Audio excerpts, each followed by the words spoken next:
Hey everyone, this is Keith here. I'm here to explain to you an interesting new board game combination. Really, a combination of a board game and a card game. Today we're going to combine chess and Texas Hold'em to have a combination of chess Hold'em. So shout out to one of my roommates, where I spent hours with discussing the details of this game, to try and get the details right and see if we can actually get a game that's really playable and kind of keeps the main ideas of both games still intact while combining the two in a nice way. So let's go ahead and take a look at the board. So here we have our starting setup. So we have combined two decks of cards together. In this case, we've used two different colored card backs so that we can better differentiate between light squares and dark squares. We've taken those cards and we've made a 8 by 8, so a total of 64 cards on the board to represent our chessboard here. And what we've done is we made it so that we kind of have a light diagonal as well as dark diagonals by alternating the backs of the cards. And we've taken 12 of the cards that you can see here and here, and we've left those face up as well. Throughout the game, face-up cards will be replaced with face-up cards, and face-down cards will be replaced with face-down cards. So face-up cards have a nice little twist of things you might be going after. We have also set aside the rest of the cards and dealt out 5 of them to each player. And we've also given each player 10 chips to start out with as well. We will start out the game by playing one quick round of regular Texas Hold'em, where we each choose 2 cards from our 5 that we want to go ahead and have be our hold cards for that game. And in that game, we'll use that game to decide who's going to go first. But you could also bid up chips on that game as well, if you particularly like the cards, or maybe what showed up on the flip. Then after that, we'll go into a regular game of chess where every 3 chess moves, we're playing a round of Hold'em. And to better explain that, we're going to now jump straight into the middle of the game and give you guys an idea of what's going on in the middle of the game. Now, right now, Jeremy and I are in the middle of a heated battle. You notice that we both have a chessboard right here. We're playing looks to be a mostly normal game of chess, but we also have some cards each that we were holding on, as well as chips, because we're also playing Texas Hold'em at the same time. And if either of us loses on either end, if either, say I run out of chips, I can lose the game. But I can also lose the game if Jeremy checkmate me in some way. So right now, we're in the middle of the game, and it's my move right now. And I'm kind of in an interesting position, because it looks like I have some pressure against Jeremy's king here, and I'm actually very low on chips, because I'm hoping that maybe I'll be able to have a good enough position that I'll do well before I run out of chips, but maybe that won't happen here. And it's not actually entirely clear what move I should be playing here either. I probably don't want to trade off the queen, but let's go ahead and give this move right here a go. Now when I move my piece, since I moved a piece and not a pawn, I'll get to grab this card right here and add it to my hand. And then that will get replaced with a new card, as Jeremy's about to do. So now I'll have that card available for when we get to the point of playing Hold'em. So I might perfectly have wanted that too, or maybe I move this because it's the best move on the chessboard. Jeremy doesn't get to know. Now it's his move. Yeah, it is.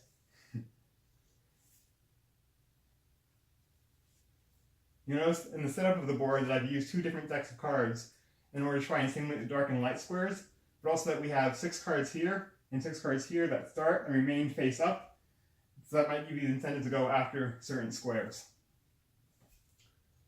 Also, while Jeremy's thinking, I can tell you that the first thing that we did was we dealt out 5 cards to each player from our reserve after we had dealt out the 64 cards with 2 decks.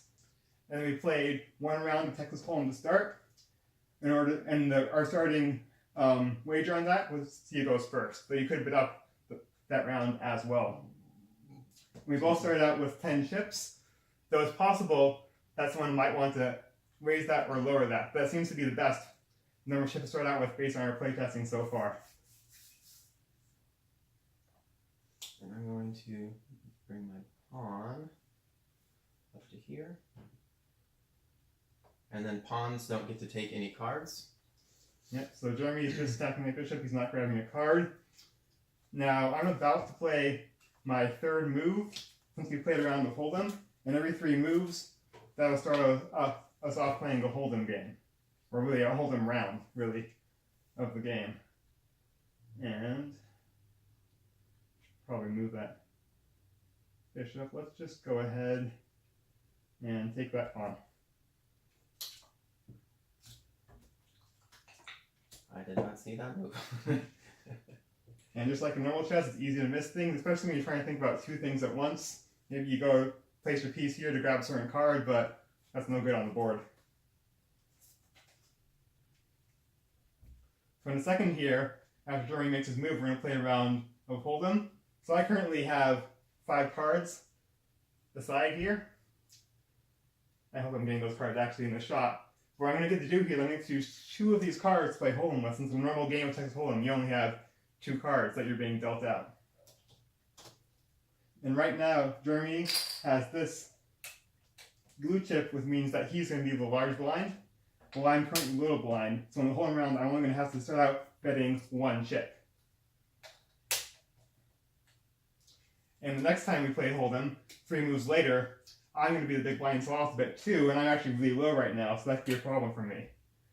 So I'm probably going to start betting some of the pieces that I've taken of Jeremy. So I have 3 pawns right here, and a rook I could bet as well.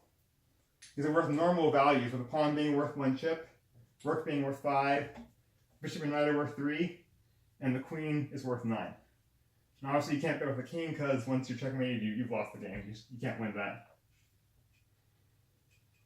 And this could be a very good thing for Jeremy, because if he wins any of my pieces or pawns during the Hold'em, then for one of his moves, he could place a piece either on his first rank or on his second rank, rather than making a normal chess move. So that could be very helpful. Maybe that he could, place a pawn in front of his king or something, and that could be offensive right now in this position.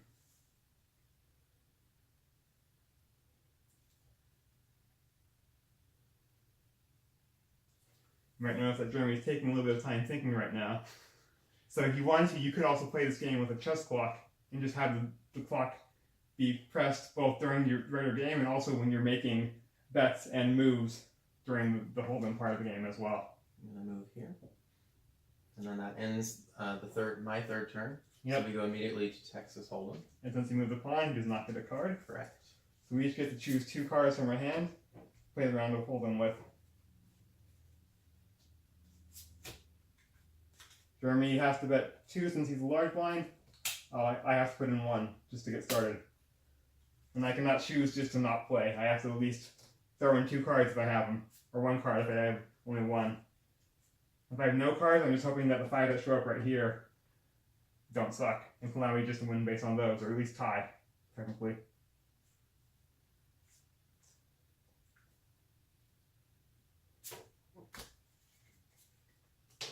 So Jeremy, since he's the big blind, gets the opportunity to bet more first.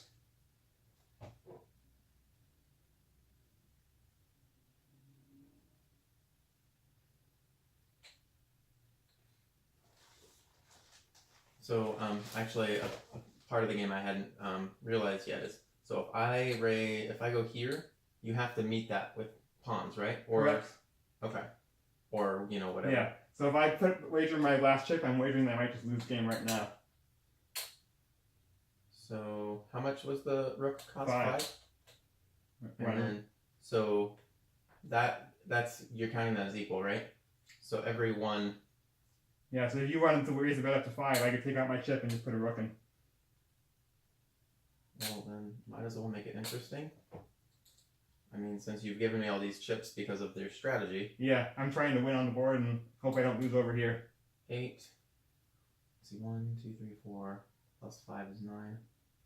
8. So I'm going to force you to potentially bet all of your stuff. Okay. So the smart move for me to be right now would just be to fold out right now and just lose 1 chip. But for safe explanation, let's have me go all in. Just to give an idea of how it's happening here, so Jeremy's making me bet, 1, 2, 3, 4, 5, 6, 7, 8, 9, 10. Oh, well, that one should be up there, right? Alright, that clears these 2. 1, 2, 3, Okay. 4, 5, 6, 7, Well, I only intended. I was trying to make. Yeah. You Okay. So that makes take you go all in. However, for the sake of argument, I was trying to make you put Yeah. everything in, right? Okay. So do I need one more or? How about you go one less, and that way you can keep playing it. Oh, I see what you're saying. For the sake of Yeah. the For the sake video. of the argument, let's suppose I like my 2 cards, and so okay, maybe I'm bluffing. So I'll put all these in, so I can stay in the round. Okay. And that's nice for me since I'm calling, and now I get to see what these 3 cards are.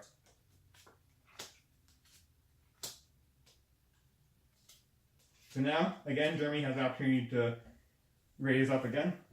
And for the sake of the game, I'll just check Okay. or check because Yeah. then you can decide to bet. I will check as well. If I had been thinking about the video, I wouldn't have done that. Yeah. But I also want to win. And then you're gonna. I'm gonna check again. Yeah. Check? I'll check again as well. Okay. And then I'll just check again as well. Okay. So will I. I have a 3 of a kind. Sorry. All I have is 2 2s. So Jeremy wins. Okay. My other option would have probably won as well. 2, 3, 4. Okay. So now I'm down to 1 chip. Normally these wouldn't be good enough cards, but hey, what does Jeremy know? Maybe he thinks I'm crazy. But I really have enough chips to keep going in and bluff, so it's not very And smart. these all go back into the deck, correct? Correct. Okay. So Well, that's an interesting concept that I hadn't considered. Is as you're picking cards up from here and then using them, the deck is reshuffled, and then you're actually kind of cycling some of these cards here back into the deck. So Yeah, so you may have an idea after playing this a few times that there's certain cards that are overrepresented in this deck that are hitting somewhere else on the board. So you can't always assume like the normal odds of what things are going to show up, which can make the game a little bit different than what you're used to. So right now, since I'm so low on chips, I theoretically have 3 moves from the game, which I really can't do in this position. But let's play it out anyways.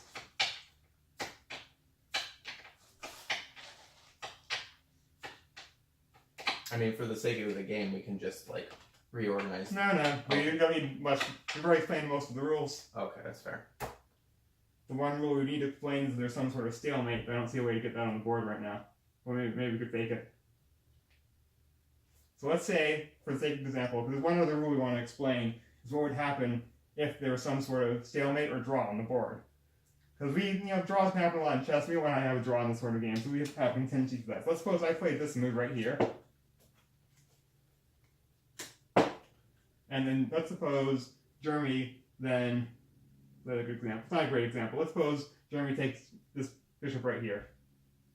I can't. That would put me in check. Oh, you mean with this? Gotcha. Yeah. Okay. Well, it's actually not going to work out very well because I actually don't have time to do it. But, so you take that, and you get that piece. And for the sake of aesthetics, we're picking the same color, the next same color Next card. same color card. These diagonals can get confusing otherwise, but they're still kind of hard to see. So maybe if you have the really obvious color contrast of decks, that could help you out. And let's suppose I decide to go right here. And what I'm doing here is I'm setting up the opportunity just to be able to check Jeremy back and forth and back and forth and back and forth. I don't actually have time to do that right now since we're going to trigger a Hold'em game, unfortunately. Since this is the move number 2. And now, after 2 more moves, we trigger. And Jeremy's not even letting me give the example because he's trying to take no. that. Well, I don't know what you want me to do. The point would be, let's suppose I was able, if Jeremy played right here, and I was able to check him back and forth. Say Jeremy plays right here. Oh, I see. I check right here. Okay, assuming no other pieces were there. This can't happen in this position, obviously.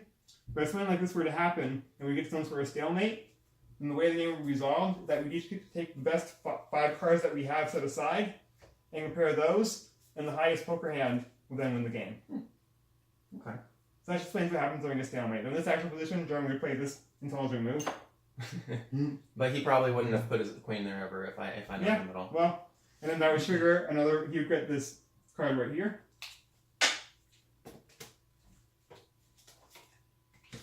Now I play a game of Hold'em, and this is actually very interesting because I am the big blind. I can't bet 2 chips because I don't have 2 chips. I only have 1. So for my big blind, I have to throw my queen out there. just to not lose immediately. This is still a very good explanatory moment. Fair.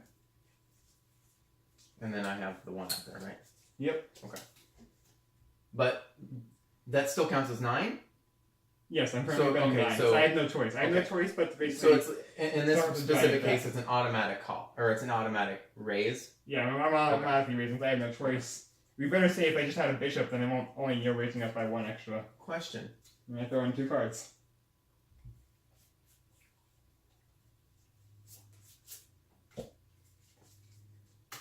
I have a question real quick, though. Yes. So say if I don't want to give you the potential of any chips, say this is we were being really hardcore, could I just do that? Of course. And then that could be a smart move. And then yes, you've got your queen back, but at the same time, if you have no chips, I lose the game. Yeah. So it doesn't matter if I have a pile of his pieces I've won. If I'm out of chips, the game's over. So that's actually a very, very reasonable although way to play. if you win that, then you still have my queen. Yeah. So another option is just to throw in a bishop, a knight, and 3 pawns. Yeah, it would make more sense to. So that way, when I place my piece on the board, I don't raise much. 3, 3, 6, and then he's got to place these 1 at a time if he wants to place them, right? Yeah. Okay. That's a lot less powerful than placing the queen straight on the board. Yeah. Okay. Well then, I'll do that move instead. That makes sense. Keep the queen over here, and then I have the potential to get my queen back anyway. I'm obviously what I've noticed I had to raise the Marcel check first, and then Jeremy could theoretically. Well, I guess you already checked, hasn't he? I mean, technically, I could force you to play your chip. Yeah, I'll force you to play the chip since we're basically ending it. Since you have to play the hand to come back, right? I mean, I don't want to give you a queen for free and fold out. That's dumb. Just seems like a bad idea. Okay. Now that being said, actually, would it make more sense to do this? As I had just said, as I had just said, I didn't want to give you any more chips. Consistent. Okay. Okay. And then I'm not going to put more stuff out there if you can't bet higher. So obviously, it's just going to be like a burn and then. Yeah. Well, let's just see what the rest of the cards are. Oh, I'm looking at the wrong ones. This is interesting. Okay. So you probably won if you have a 2 or a 4, but I've got 2 pair. I have a full house, king high. You got all that stuff, so the game is technically not over. Yeah. So I win all this. I still only have 2 chips. So yeah, I mean, it looks really bad for me, but I played it that way because just in case I did lose. Yeah, and you had no idea that I actually had good cards. Yeah. You could assume that I had craft, and that was actually very likely. And even if I had put different cards, that he would have won no matter what. So. And so. Which I guess gave him too much information then, but oh well. So now for my move. And then it's back to me being the big blind. Back to him getting the big blind. And I always put these out just so, like, if we get too reminder. I've already put this out to remind me that I'm definitely big blind and we didn't forget to put this blue one on the correct side. And now for my move, instead of moving a piece, I can take one of the ones that I've won and place it on either this file or this one if I want to. Say I can make this my move and then grab this card. Which is kind of cool because then he could potentially have 2 of those bishops on the same kind of streamline. Yeah, on the same color. I know that when I play chess, sometimes it's annoying. Yeah, you can actually have a battery of 2 bishops if you wanted to. And that could be a useful thing. Definitely alters some of the chess strategy as well. You might want to on purpose lose a piece somehow if you could strategize that, and then because you want it somewhere else. Yeah, maybe. Well, I think we've covered all the rules. Have we covered all the rules, Jeremy?